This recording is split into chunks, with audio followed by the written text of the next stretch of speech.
والإسلام ديني ومحمدا رسول الله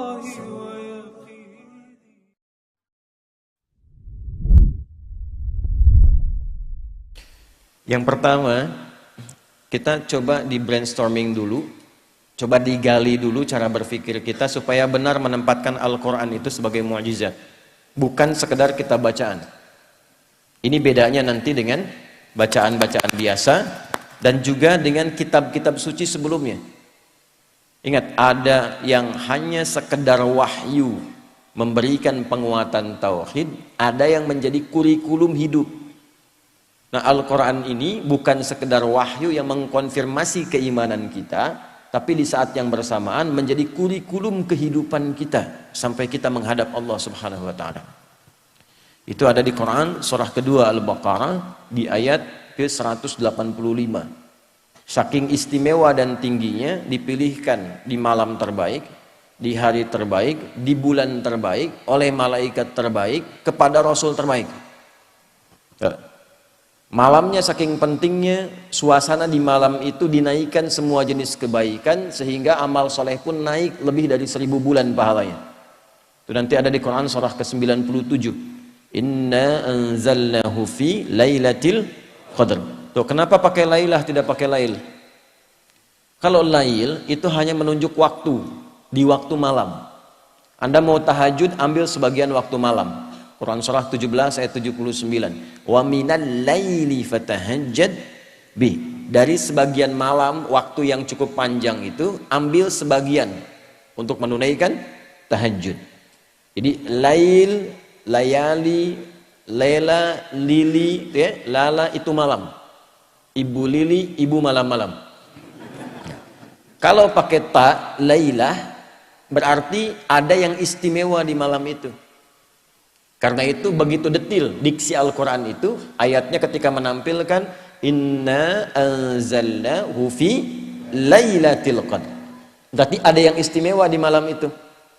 Ya, saking istimewanya, malamnya berubah suasananya, berubah nilai pahalanya. Wa ma adraka ma lailatul qadr, lailatul qadri khairum min alfi syahr. Bukan 1000 bulan ya, lebih dari 1000 bulan. Nanti bergantung kadar keikhlasan. Kalau yang berhitung 1000 bulan ya dikasihnya 1000 bulan. Ya, kalau tidak pernah berhitung, Allah berikan pahala tanpa hitungan. Harinya ketika turun itu Jumu'ah, menjadi sayyidul ayyam. Bulannya Ramadan, syahrul Ramadan alladzi unzila fihil Quran. Malaikatnya ketika menerima Al-Quran langsung berubah jadi sayyidul malaikah. Ya, Jibril, Ruhul Amin. Nabi ketika menerima itu menjadi sayyidul anbiya'i wal mursalin. Tidak ada yang menerima Al-Quran dalam suasana apapun kecuali berubah jadi istimewa. Rasulnya jadi istimewa, malamnya istimewa. Tadi Al-Qadar, malamnya diberkahi. Nanti surahnya Ad-Dukhan, surah ke-44 itu ya. Ya, inna anzalnahu fi lailatin mubarakah. Anda bayangkan. Kemudian turun di Mekah. Nah, ini yang mau saya tunjukkan keistimewaannya. Mekah itu jangan dibayangkan saat ini yang ramai, maju, banyak hotelnya dan sebagainya. Ini saya ilustrasikan ya Bu. Pak, ini kanan, ini di kiri ini. Ini tisu biarkan saja. Ini lembah. Ya, ini lembahnya nih. Lembah ini kalau kita membaca dari segi sejarah, peta-peta masa lalu, itu tidak akan pernah keluar dari keterangan Al-Quran. Biwadin ghairi dhi zara'in inda baitikal muharram. Tanahnya tandus, batuannya pekat, tumbuhan jarang tumbuh. Terisolasi keadaannya. Di situ ada yang mulia. Kalaulah tidak ada kemuliaan, al-bait, baitullah, kalau nggak ada Ka'bah ini selesai. Diliputi oleh padang pasir, Sahara yang luas. Ini diapit oleh dua kekuatan besar. Di sini ada Romawi dengan imperiumnya, ya.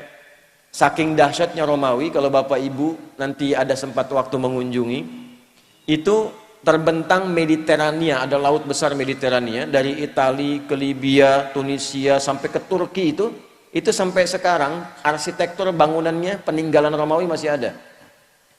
Saya pernah cukup lama di Tripoli, di Libya. Saya kunjungi daerah namanya Leptis Magna. Itu sampai sekarang kolosiumnya, beberapa bangunannya, pondasinya masih ada sampai sekarang. Untuk menunjukkan betapa dahsyatnya kekuatan Romawi masa itu. Punya peradaban, punya kekuatan. Samping kirinya Persia, Pak. Punya kekaisaran. Ini kan Al-Manar, ya, sifatnya kan manarah. Manarah itu apa? Menara. Menara itu apa? Itu dulu puncak salah satu nilai spiritual tertinggi Persia. Karena ketika mereka mau menyembah, menempatkan api di atas menara. Nanti di era Islam, ketika Islam masuk ke Persia, digantilah, tempatnya tidak dirubah, fungsi tempatnya dirubah. Diganti sebagai tempat azan, untuk menunjukkan bahwa setiap tempat penyembahan itu diarahkan kemudian kepada Allah Subhanahu wa Ta'ala. Singkatnya, di sini ada Romawi, di sini ada Persia. Dua kekuatan besar. Pertanyaan saya, kenapa Qur'annya turunnya di tempat titik yang tadi disebutkan, yang tandus, yang peradaban belum muncul, yang penduduknya sebagian besar pada masa itu banyak yang berbuat kriminal, pemabuk banyak. Ini sering saya informasikan, pemabuk zaman itu yang pemula itu 5 kali sehari, Ustaz. Yang pemula loh. Bayangkan yang profesional itu. Kalau ada pencuri, pembegal, itu nggak nanggung, sekampung begal semua. Gifar itu kan kampung begal. Gifar itu kampung begal. Tokohnya Jundub bin Junadah. Jundub bin Junadah itu pemimpin para begal di kampung begal. Ya, nanti kelak masuk Islam, memperkenalkan diri, saya dari kampung begal dulunya. Maka ditambah al di depannya, ujungnya i, Al-Ghifari. Ya, jadi kalau ada yang namanya Al-Ghifari, kampung begal gitu dulu.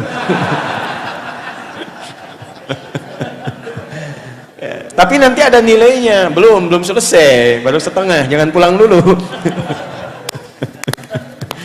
Belum selesai. Kalau ada zina, zinanya khatam, semua jenis zina dikerjakan. Anda bayangkan tuh. Ya, membunuh itu sudah biasa. Tokoh-tokohnya dikenang sepanjang zaman itu. Kenang sepanjang zaman. Itu landscape-nya itu begitu. Ya, keadaan masyarakatnya demikian. Nah, Quran itu kenapa nggak turun di Romawi? Kenapa tidak turun di Persia? Kok turunnya di tempat itu yang terlihatnya tidak ideal? Maka Allah ingin menunjukkan keistimewaan Al-Quran dan keagungan dia, yang bisa merubah tempat yang paling nadir dengan maksiat menjadi khairu ummah. Orang yang berubah jadi orang terbaik di zamannya, tempatnya berubah jadi paling makmur yang melintasi zaman. Dan untuk menutup klaim di kemudian hari, pantas Islam pernah maju turunnya di Romawi. Untuk menghilangkan klaim di kesempatan yang lain, pantas Islam itu hebat turunnya di Persia. Tapi ketika diturunkan di tempat yang paling rendah, belum ada peradaban, belum ada kemajuan, maka Allah ingin membungkam siapapun yang menyangkal keistimewaan Al-Quran. Dibuktikan di setiap zaman, Quran diturunkan di titik yang paling rendah di muka bumi, masyarakatnya paling kontroversial, maksiatnya paling banyak, bisa dirubah oleh Quran dengan satu kilatan yang luar biasa, menjadi manusia terbaik yang dikenang sepanjang zaman. Dan itu dulu orang berubah itu dengan ayat-ayat pendek, Pak, Bu. Ibu kenal Bilal bin Rabah? Ayo, kenal di mana tuh? Atau ya. Bilal itu kan hafalnya baru Al-Ikhlas coba. Tapi kekuatan Al-Ikhlas itu bisa menajamkan hatinya, pikirannya, dan memberi kekuatan pada fisiknya. Diseret oleh tuannya ke tanah lapang yang luas, dalam suasana panas yang tidak biasa. Saya ilustrasikan ya, panas di kita ini masih ada uapnya. Jadi kalau panas kita keluar keringat. Di Timur Tengah itu uapnya tipis, kalau betul-betul panas bisa hilang uap. Kalau hilang uap bukan keringat, itu langsung berubah jadi hitam. Karena uapnya tipis. Jadi kalau Anda simpan kerupuk, kalau di sini mengkerut, di sana terbakar. Ya. Dipanaskan batu, disimpan di dadanya, dalam suasana panas dicambuk, dikatakan irtad. Jawabannya apa? Ahad. Irtad, ahad. Irtad, ahad. Ya, kamu murtad, ahad. Enggak, Tuhan saya esa. Qul huwallahu ahad. Itu kalimat satu kata di surat Al-Ikhlas menajamkan hatinya, menguatkan pikirannya, memberikan semangat luar biasa pada fisiknya. Dan datang anugerah Allah. Umar itu cuma 2 huruf berubahnya. Siapa Umar sebelum masuk Islam tuh? Anda paham semua, baca sirahnya, baca sejarahnya. Jangan dilihat Umar sekedar setelah masuk Islamnya, lihat perubahannya. Bagaimana Al-Quran merubah pribadi seseorang menjadi istimewa. Itu kedahsyatan Al-Quran. Umar kan dulu luar biasa sebelum masuk Islam, bahkan berkeinginan membunuh Nabi kan. Di perjalanan yang sangat luar biasa, sebelumnya Nabi doakan di antara 2 Umar kan, memohon pada Allah kebaikan. Di perjalanan hanya mendapatkan informasi saudarinya masuk Islam. Saat sampai ke tempatnya hanya terdengar 2 kalimat dulu tuh, Toha. Anda bayangkan, Toha itu menajamkan sanubarinya, merasakan frekuensi getaran yang tinggi, itu memperlemah semangat buruknya, tiba-tiba tergetar dan berubah jadi baik. Cuman dengan Toha jadi mulia. Anda sudah Al-Kahfi, sudah Yasin, sudah Baqarahan tuh, belum bisa berubah juga. Nah, ini faktornya apa? Kenapa orang dulu mendapatkan cahaya Quran begitu dalam dan merubah tampilan jadi istimewa dan langsung turun kesaksian Allah? Yang mahal tuh ini. Nanti pindah ke Quran surah ketiga Ali Imran ayat 110. Persaksiannya langsung menggunakan bentuk fi'il madhi untuk memberikan inspirasi mudhari. Kuntum khaira ummatin ukhrijat linnasi ta'muruna bil ma'ruf wa tanhauna 'anil munkar wa tu'minuna billah. Ini mahal kalimatnya. Ya, kalian itu benar-benar umat terbaik yang pernah terlahir dan berkehidupan di muka bumi. Jadi teladan. Nah, bagaimana mereka menjadi umat terbaik itu? Ketika mengambil spirit dari Al-Quran dan menerapkan kurikulum yang ada di Al-Quran pada kehidupannya. Jadi Al-Quran itu saking istimewanya bukan sekedar bacaan Pak Ibu. Membaca itu adalah membuka pintu untuk mengetahui isinya. Nah, Al-Quran itu nanti ada 3 level. Level bacaan, level pemahaman, level pengamalan. Saat membaca itu untuk tahu isinya, untuk dipahami. Makanya kalimat pertamanya Iqra. Iqra itu belum menuntut paham dari qiraah. Ya, ketika ada qiraati, ada Iqra dan turunannya, kan kita tidak diminta memahami. Di mana-mana orang baca pertama kali itu untuk bisa baca, tidak dituntut paham. Itu hukum standar. Setelah itu memahami. Maka pindah ke tilawah. Tilawah itu, Bapak Ibu sekalian, bukan sekedar baca, tapi membaca, memahami apa yang dibaca. Setelah periode Nabi diisi dengan wahyu, setelah itu dialihkan tahapnya dari qiraah ke tilawah. Ketika ada praktek ibadah dan muamalah, langsung berubah jadi tilawah. Bukan qiraah lagi. Ya, contoh sholat ini. Sholat itu ketika ayatnya turun berupa perintah penunaian, itu iringan kalimatnya bukan qiraah lagi, tapi tilawah. Buka Quran surah ke-29, Al-Ankabut ayat ke-45. Saya yakin umumnya jamaah hafal tengah-tengahnya, tapi awalnya jarang dibaca. Ini yang tengahnya nih. Innas sholata tanha. Apa awal ayatnya? Oh, kan? Awal ayatnya utlu ma uhiya ilaika minal kitab wa aqimis shalah. Innas salata tanha 'anil fahsya'i wal munkar. Utlu kata perintah dari kata tilawah. Tala yatlu tilawatan utlu. Wahyu pertama, Iqra bismi rabbikal ladzi khalaq. Setelah terkumpul wahyu ada perintah ibadah, utslu. Apa bedanya qiraah dengan tilawah? Kenapa turun qiraah di awal Iqra bukan utslu? Karena qiraah itu hanya perintah untuk menghadirkan apa yang diingat atau membaca yang di hadapan tanpa menuntut memahami apa yang dibaca itu. Kenapa wahyu pertama itu Iqra bukan utslu? Karena Nabi Muhammad itu jangankan paham, baca aja nggak bisa. Gitu. Salah kalau tilawah di awal utslu, itu menunjukkan ada bacaan. Makanya Nabi mengatakan Iqra ma'ana biqari. Saya nggak bisa baca, saya nggak punya hafalan, saya nggak pernah sekolah, saya nggak punya guru. Kenapa dibuat Nabi itu oleh Allah ditetapkan ummi? Untuk menunjukkan Qur'annya orisinil bersumber dari Allah. Litakidi ummiyati Muhammad sallallahu alaihi wasallam, untuk menguatkan Nabi itu seorang ummi untuk menunjukkan pada semesta bahwa Al-Quran itu orisinil firman Allah, tidak ada campur tangan Nabi Muhammad di dalamnya. Pernah nggak ngaji ayat Quran yang membimbing bisnis itu apa? Hadis-hadisnya apa? Keluarkan Kitabul Buyu'. Bimbingan dari Al-Quran dan hadis mengantarkan pada bisnis yang sukses dan membahagiakan.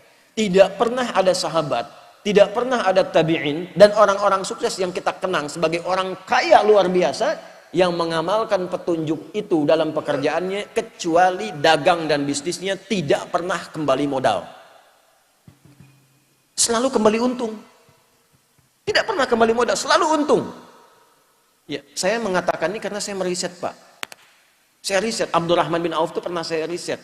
Dari mulai modal pakaian, mempraktekkan petunjuk bisnis dalam Al-Quran, dipraktekkan petunjuk nabinya, jadi orang paling kaya di masanya, yang kalau kita hitung valuasi hartanya, nilai hartanya di era sekarang, itu saat meninggal mewariskan 14.000 triliun. Utsman bin Affan radhiyallahu ta'ala anhu, asetnya masih ada sampai sekarang. Anda kalau umrah lewat itu, ya, jalur itu pasti melewati satu hotel, warnanya krem, itu tulisannya jelas, wakaf Utsman bin Affan radhiyallahu ta'ala anhu, wakaf. Bisa nggak Anda membayangkan dari satu sumur, ada kebun di situ, satu sumur diwakafkan, lalu berganti masa dialih fungsikan, itu sekarang jadi hotel. Dibukakan akun di Bank Saudi atas nama Utsman bin Affan radhiyallahu ta'ala anhu. Setiap ada penghasilan dimasukkan ke situ, disodakohkan untuk kepentingan umat Islam. Orangnya sudah wafat 15 abad yang lalu, nggak ada orangnya, akunnya ada. Kita orangnya ada, akunnya nggak ada. Ada cek. Nah, itu yang merubah itu apa? Al-Quran. Sehingga sahabat itu, mereka punya passion, punya bakat, dialirkan dan jadi pilihan. Kan 4 ya, Anda tinggal lihat di 4 ini. 1 kedudukan, ilmu yang kedua, 3 harta, yang keempat tenaga. Anda mau pilih yang mana? Tentukan salah satu. Tentukan salah satu dari 4 ini.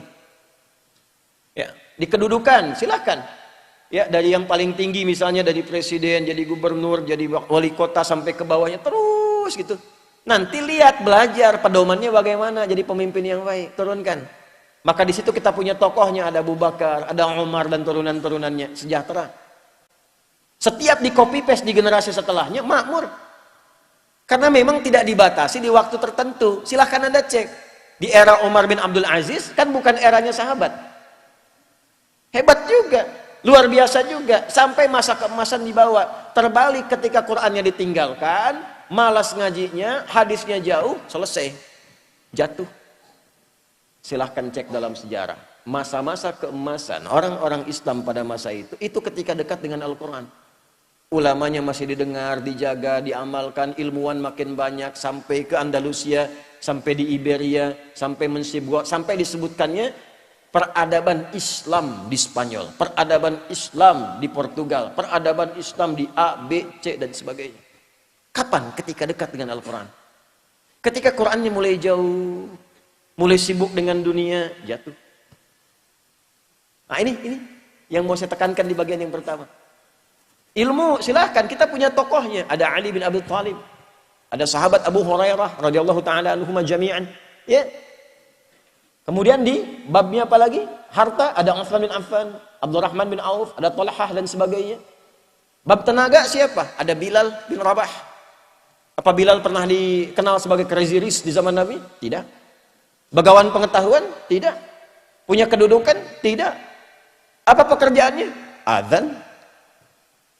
Tapi pernah nggak Anda mendengar begini? Bilal cemburu pada hartanya Utsman. Pernah? Tidak. Bilal cemburu pada ilmunya Ali. Pernah? Tidak. Kenapa? Karena mereka sudah memutuskan pilihan. Saya memilih yang ini sebagai bekal pulang kepada Allah. Jadi nggak ada cemburu pada yang lain karena punya jalan hidup.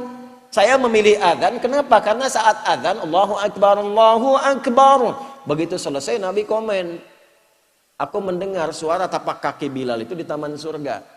Dan dari teriakannya itu dipanjangkan lehernya. Kata kiasan. Maksudnya diberikan keutamaan dari suara adzannya. Bilal begitu dengar, adzan aja saya udah ke surga. Ngapain saya capek kayak Utsman itu kan? Makanya beliau pilih itu. Jadi kebanggaan. Anda bayangkan. Setelah Nabi meninggal, itu dikejar-kejar, dicari Pak Bilal ada di mana. Sembunyi mempertahankan passionnya. Sembunyi, ditawari ketua Mahkamah Agung. Tuh. Anda bayangkan? Itu kan penawarannya tinggi, itu hakim agung tertinggi, ditawarin, ngumpet di pedalaman. Akhirnya karena nggak bisa, bagaimana dirayunya? Azan aja deh. Baru mau datang. Jadi tapi begitu sampai asyhadu anna Muhammadar Rasulullah, pingsan. Karena membayangkan kenangan bersama Nabi, membayangkan keutamaan. Ini balik lagi. Jadi kebanggaan. Rizki kan sudah teratur. Asal Anda bergerak, Allah kirimkan. Profesi itu kan cuma perbedaan dalam mencarinya saja. Yang dosen, yang arsitek, yang dokter, itu cuma perbedaan dalam mencarinya. Kuota rizkinya teratur. Walladzi qaddara fahada. Telah ditetapkan, diberi petunjuk, tinggal ikhtiar, rizki dapat. Jadi biasa-biasa saja. Orang dulu tuh biasa-biasa saja, menganggap Abdurrahman bin Auf biasa-biasa saja. Kata Nabi, ya, ini kalimat yang sangat viral ini. Kalimat sangat viral. Beliau itu tidak khawatir dengan orang Islam yang kaya, karena kaya itu biasa saja. Yang khawatir itu yang tak mampu memanage kekayaannya. Jadi biasa-biasa saja, tidak usah berlebihan. Sama saja dengan yang ngambil tenaga, dengan yang ngambil ilmu, dengan yang ngambil kedudukan. Yang membedakan cara memanage, cara mengolahnya. Kalau kita punya fikihnya jadi kebanggaan. Oh, Bapak cuma adzan? Iya. Saya punya sanad ke Bilal bin Rabah. Bacakan hadisnya. Dan itu kan jadi kebanggaan tersendiri. Fikihnya ada, jalannya ada. Nah, ini yang ingin saya tekankan dari nilai-nilai Al-Qur'an.